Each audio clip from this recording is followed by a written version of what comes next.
Hello, welcome back to the Villa View. It's time for a match preview for Villa's game against Arsenal on Sunday afternoon. As you can see, we've got some big technical differences. You'll see that the camera angle's a bit funny today. That's because I've lost the charger for the camera and the camera's dead without it, so we're having to improvise and use Jazzy's phone for today's video. So good job you've got some storage on there, because I failed on that count as well. How are you? I'm good, thank you. How are you? I'm all right. I've got to say, I'm a bit nervy about Sunday. I am. Yeah. I'm a bit annoyed that it's actually not on TV. Oh, you're away, aren't you? You're in Dubai. I am in Dubai. So I might go to watch it with the Dubai Villa. Yeah, you should definitely go. Yeah. They've invited us down before, so I'm sure they'll be pleased to see you. I'll be at the game, but yeah, Emirates, I've got a mixed record at the Emirates. I've seen us win there at least, but I've also seen us get humped there. Yeah. So. Well, the last time we played there. Yeah. Dead. Last time we played them, I think we lost 4-0, didn't we? We were already relegated. We were already relegated. Was it 4-0? We definitely didn't score. We didn't score many in that season. Yeah, that haunts me a little bit. Yeah, but it's important for a bit of perspective to look at. I mean, I think I'm a bit guilty in the week of maybe having a little bit of a lack of perspective after the West Ham game. But if you look at where we were last time we went to the Emirates, exactly, we're in a much healthier, much better place. We've got a manager that we love, owners who wants to be there, that we love, chief exec that we're very keen on as well. Whereas we had none of that last time we were there. Last time we had Eric Black in the dugout, who was an absolute nightmare. Yeah. So I think we can say we've come on leaps. Yeah, we have. We've changed. It's a complete different. I read that obviously Jack will play. Yeah, he'll be the only one who played in the last game to play in this game. Yeah, I'm nervous. Yeah. I'm nervous, and then I watched like kind of the highlights from Arsenal's game last night. Yeah, I watched a bit of it as well. I know it'll be a very different game, but they looked really good. But then they had someone sent off. The other team, Frankfurt. And you know, they scored 2 after they got sent off. So from what I saw, Arsenal were very much on top, and they actually didn't rest as many people as I thought they would. I thought Aubameyang would be rested, but he ended up playing the whole game and scored. Yeah, I'm a little bit worried about him. I was saying to you off camera that obviously Lacazette's out, which you would think is a good thing. But for me, I think Aubameyang's the more complete striker when he plays as a centre forward. So I don't actually think that's a good thing. It talks about Aubameyang will be playing in his primary position rather than out on the left, and that concerns me. I don't know. I feel like you're not giving Lacazette enough credit. Maybe. I just prefer Aubameyang. Yeah, no, that's fair. And like he's on form. Yeah. Which is a problem. But our defence is very good. Not many teams have conceded less than us so far, and we've kept the joint highest clean sheets in the Premier League so far this season. I don't know who it's with. Not got that in front of me. I was hoping you might have it on the notes, but you haven't. No. But yeah, we're doing well for clean sheets. Slowly. So although we're saying we're a little bit nervous, Arsenal probably won't. I reckon Arsenal might underestimate us. Because I think they'll... for example, my sister's boyfriend, I was with him last night, he's a Chelsea fan, and he was like, I've put Aubameyang in my fantasy team because they're playing Villa. And I'm thinking, well, OK, you've done that, but our defence is all right. Yeah, defence isn't the problem at the moment. I was going to say, if there's one place that we're OK on, it's our defence. Yeah. One thing as well from last week, Arsenal, obviously, they drew with Watford 2-up. They chucked the lead. They did. Defensively, absolute kamikaze. David Luiz. The other one as well, I've forgotten his name, the Greek guy. He's a Socrates. He's had an absolute nightmare. Yeah. But they both have since the start of the season. I mean, if you're looking to shore up your defence, I seriously question whether David Luiz is the answer. No, exactly. But that happened so last minute as well, didn't it? I think it happened in I think a day or two before. I think they just knew he was available. Exactly. But if you're looking to shore up your defence, surely David Luiz is not the answer. Especially not for a team that plays 4 at the back. Yeah. 3 at the back, David Luiz is pretty good as the centre-back that comes out. He's always in the wrong place. Well, so Socrates. Yeah. And like I said, watch back the Watford. The one thing with the Watford game, they were away. Yeah, but Watford... And they play a lot better at home. They do. They're a lot stronger at home. But Watford had 32 shots or something stupid. They do. I've got so they can be got at Arsenal. But our worry so far this season is if Arsenal gift us chances, are we capable of taking them? Yeah. Well, I feel like that's what we take out of the West Ham game, isn't it? Like, we didn't have loads of chances. No, we didn't. But when they went down to 10 men, we just couldn't. We couldn't use it to our advantage. No. And that is worrying. Jack said himself, didn't he, that actually having 10 men probably hindered us more than it helped. But yeah, no, I agree. Did you feel from that game that we actually played on the front foot enough I didn't feel we went for it enough. No, we didn't. We spoke about it in the podcast many times, but obviously you haven't had your say. Substitutions and things didn't seem right. I think your tweet got a bit of shit, didn't it? Yeah, well, yeah. I just wanted to see us go for it a little bit more, and I didn't feel that we did. I don't know. You weren't at the game, but you watched it on telly. I did. It didn't feel. I was at the game, but from watching it at home, did it feel like we went for it? No, at all? It didn't. And I think when West Ham had someone sent off, I thought, right, okay, here's our chance. We're gonna go for it, and it was almost like you're kind of waiting, and it just never happened.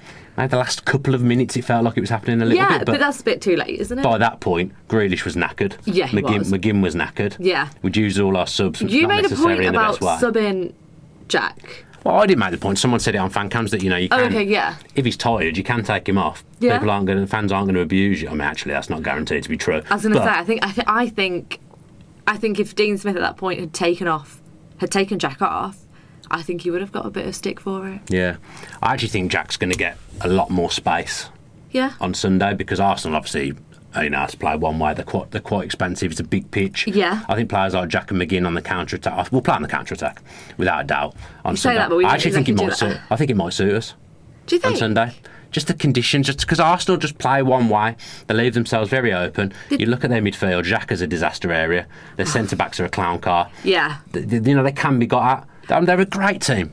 Team going forward. Yeah. Lovely to watch, but they can be got at. I feel like you're being very optimistic. Don't get me wrong, I'm worried.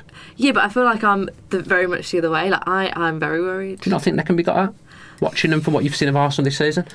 Away, yeah. If we were playing at Villa Park, yeah. And I don't like being negative Nancy, but...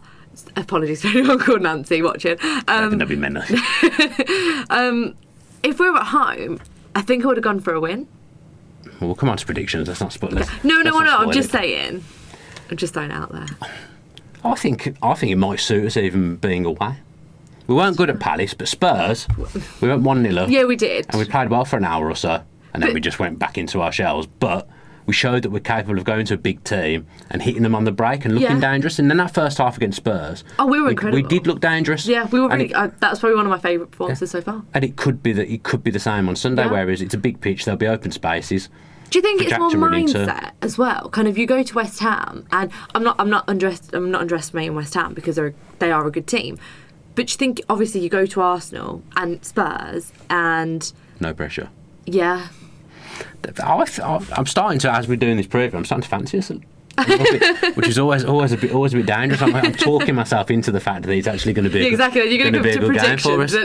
No, I've got my prediction. Don't worry about my prediction. Oh, I won't. What do you think we'll do team wise? Because I think we need freshening up a little. Yeah, I agree. You'll make a couple of changes. I had a lot. There's a lot of opinions out there. I had a look on Twitter just before we came in.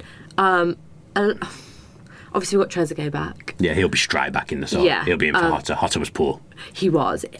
He looked lightweight. He wasn't tracking back. He didn't look dangerous going forward either, which is a blow. No, yeah, but do you think he missed Trezeguet? I don't know. I don't think so. I don't think he was just... He couldn't get in the game. Yeah. I mean, to be honest, like I said, I watched it and I thought exactly the same thing, but I just felt like something was missing. I felt like... Because he has had a really good... Everton, he was brilliant. Yeah. So I felt in the Everton game, he played closer to Trezeguet Hotter, but I think playing against West Ham, he wasn't, for whatever reason, he wasn't able to get close enough to Wesley to make a difference. Yeah. Did I say Trezeguet before? I meant Wesley. If I did say Trezeguet, I meant Wesley. Yeah, because he made Wesley's goal in the Everton game. Lovely little through ball. Showed that he can be a good player. And he worked hard that day as well and was effective tracking back. But he just wasn't there for whatever reason on Monday. What did you make overall of Wesley? I think it's difficult for him at the moment, but I think he could be doing a little bit more as well himself. But I do think it's a tough job up there. I know I do as well, but I definitely think he could be doing... When I was watching it, like I said, I was a bit like... I think he's frustrated. Yeah, he is, but the only way he's going to change that is by working that bit harder. And towards the end of the game, he threw himself to the floor a couple of times, and I thought, that's and I feel not like we're great. going back to when... I can't remember when the game was. I can't even remember. But I remember thinking the same thing, like, you need to stand strong. Spurs, he threw himself to the floor a couple of times. You need to... he's a big... And I think the fact that, he's a big, strong guy will benefit us, especially in this game. But he needs to own that. He needs to use it. I think he can get a bit of joy again. I know I keep slagging off Arsenal centre-backs, and they're absolutely bound to keep a clean sheet now. I've spent 10 minutes slagging them off. But if he's on his game, he's the kind of player that stereotypically causes Arsenal problems. Big, powerful. Benteke used to cause Arsenal woes when we played. That's I say we won at the Emirates with Benteke up front, and he caused them no end of issues. This game actually could end up being the making of Wesley. Or it could just be the same as last year. Yeah. But I can definitely see us scoring. Well, that would be an improvement on the last two. Yeah, but I can definitely see us scoring. But I don't know if that's going to come from Wesley. Well, I'm worried that McGinn is the only one who looks like he's going to score in every game to me. Yeah, you were saying the last pod, two, McGinn is the only one who looks like he's going to score. Yeah. And he's a 5 to 6 goal season man maximum. And that's a problem for me. But didn't Tom have him down? Was it Tom who had him down as top goal scorer? Tom predicted that. One of us predicted it. Wasn't me. But that's an outlandish prediction, to be honest. Look, was that pre-Wesley purchase? No, it was just at the start of the season. I mean, don't get me wrong, I've talked Arsenal down a little bit. It is going to be a hard game. That doesn't mean that we can't get anything. It doesn't mean that there's not things that we can get at with Arsenal. Xhaka, for example, our midfield's strong. Central midfield. Again, I feel like Grealish and McGinn are the kind of players that will cause Xhaka issues. Yeah. And Xhaka's the captain of your football club. I seriously don't be asking questions if you've got top 4 ambitions. Yeah, and I watched him in the North London derby. Played against him. Really well. Anyway, I watched him in the North London derby, and he was awful. He was absolutely awful. But again, I think you were saying, like, if we get gifted something, are we in a position where we can accept the gift and make something of it? I don't know if we are. I think eventually something will change going forward. Something will just click. But we're waiting for that click. We're waiting for the team to Everton gel a little bit. Yeah, but then Bournemouth we played very well, but again we made lots of chances. But we only scored once, and we gave them 2 goals. We literally gave 2 goals. So we're capable of making. Although we haven't in the last couple of games, we are capable of making chances. I feel like it's gone a little bit. Like I feel like I'm being really negative. You are, to be honest. Yeah, I am. I don't know if I'm just in a bad mood, lack of sleep.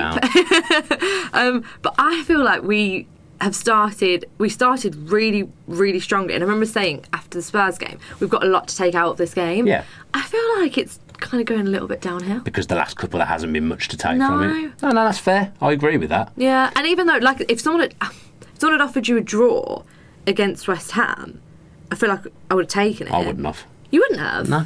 Everyone keeps saying that, and I'm like, why? Why would you take a draw against they're a good team, a non-top 6 team at home? I know they're a good team. I'm not saying they're not, but you want to be winning those. No, yeah, you do. I definitely didn't take one afterwards. Again, I guess it's just people's opinion. But people were saying afterwards with 10 men, I'd have taken a draw before the game, which is fine if that's your opinion. But the game changed. But they had 10 men for a long time. Yeah, no, I agree. But my problem with it is would you rather? Obviously, you'd rather the points, of course, but. Have we got much to take out of that game? Not really. Just the fact that we kept a clean sheet. Yeah. Is the one. But Tom Heaton was relatively untroubled in that game. I don't remember him really making a save. So I feel like it's a bit. I feel like the reason I feel a bit down about it is because we don't have much to take from it. But then you got to go back to the start of this preview. You got to go back to the. To the perspective. Sorry, guys. Got to go back to the perspective of where. Even this time last year, Adam Wright messaged me in the week saying, "I'd just remember, Dan, this time last year we were salvaging a 1-1 from a kind of free kick against Blackburn in the 93rd minute. Blackburn in the Championship. Yeah. Now we're upset that we've drawn with West Ham, and that is true. That is very true. It is true, and I'm as positive as they come. To be fair, as a Villa fan, I think people have often had a go at me for being too positive on this channel. I'm just trying to be be realistic on Monday. I think it's a missed opportunity on Monday. Yeah. I don't think we're going to go to Arsenal and get thrashed. I think we can give them a game. Yeah. If you offer me a point for Arsenal now, I'd take it. That's a completely different story. Yeah. What are you going with prediction-wise? Going for a 2-1. I don't think you've predicted us to get anything in a preview. I feel like I predicted a draw. Well, we haven't. But that's like I predicted a win against Bournemouth. Did you? I predicted 3-1, I think. That went well. I'm going to go with 1-1. Oh yeah. I'm going to go 1-1. I just think it's time for us to have a positive after a couple of drab games. We'll score a goal. Yeah. Might even go ahead. We've got a good record at the Emirates. Yeah. Relatively good record over the years. I was speaking to a few Arsenal fans actually. Don't do that too much round here. It's like Arsenal fan TV, right? The unreasonableness of some of the Arsenal fans is phenomenal. But do you know what? I've got a really mixed. I got a really mixed. What's the word I'm looking for? Reviews? Yeah, reviews. There was a couple who were like... It's not good when you can't think of the word reviews. No, I know, right? I've already checked out. I'm already in holiday mode. Fair. Yeah. A few people were like, oh, I think you are going to bring the game to us. I think it's going to be a really good... No, but I think it's going to be like quite an even game. And then some are just like, oh yeah, we're going to wipe the floor with you. And I'm like, oh, okay. They won't wipe the floor with us. No. I imagine now if you asked me to predict possession stats, I'd imagine Arsenal will be somewhere in the 60s. Yeah. And we'll be looking to get them on the break and contain them. But that's fine. Yeah. That's a sensible game plan. I agree. You need different game plans for different games. Yeah, I think our game plan on Monday was wrong. Yeah. But I think I will get our game plan right again on Sunday. Mm-hmm. That's my prediction. I think that probably does us. Yeah. I'm a bit worried your phone's going to run out of battery, storage, all that jazz. So let's call it a day. But thank you ever so much for watching. If you have enjoyed this makeshift video, then make sure you're giving it a like and let us know in the comments what you think ahead of Sunday's game. If you're not already subscribed to the mess that is the Villa View with your post notifications on, then if you could do that, that would be absolutely fantastic. I'll be there on Sunday, so hopefully I'll run into a few people that watch the Villa View and enjoy the channel. As always, if you see me, come and say hello. Thanks very much. Up the Villa. If you enjoyed that video, why not watch another? Click the video choices on screen now to go and watch them in full. Be sure to subscribe to the channel by clicking our logo there on the left. Easy peasy.